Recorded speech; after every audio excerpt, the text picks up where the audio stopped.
धीरे धीरे आविर्भाव होउछंती बीजेडी सर्वेसर्वा सरिला अज्ञातवास युद्ध क्षेत्र को बाहरिले पांडियान सुजोग देदेले मोहन छाती चौड़ा करी राजनीति को बैक कले गुमास्ता।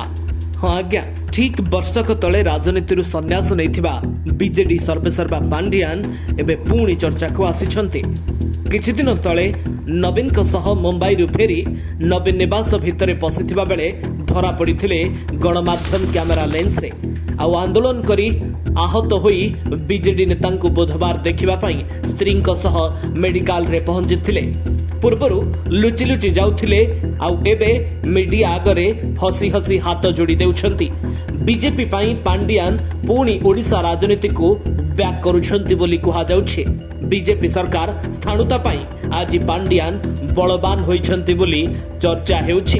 एहा सह सरकार को आसु आसु वर्षटा को अघटन बहुल करी लोकंक भरोसा तुटै दैछंती बीजेपी सरकार। ए सरकार ना लोकंक मुह चाहिए ना प्रतिश्रुति पूर्ण कले। बीजेपी सरकार अपारगता आउ बीजेडी एजेंडा पाई पांडियान पुणी राजनीति को फेरिबे बोली लोके कहउछंती। सोशल मीडिया रे लोक पांडियान तुमे फेरी आस डाक छाड़िथिबा बेले मौका देखि चौका मारिबा को बसिछि बीजेडी। हेले बीजेडी पाई एही मौका घातक होई पारे बोली कुहा जाउछि। क्षति कराइब। Bureau report Sinhanad news.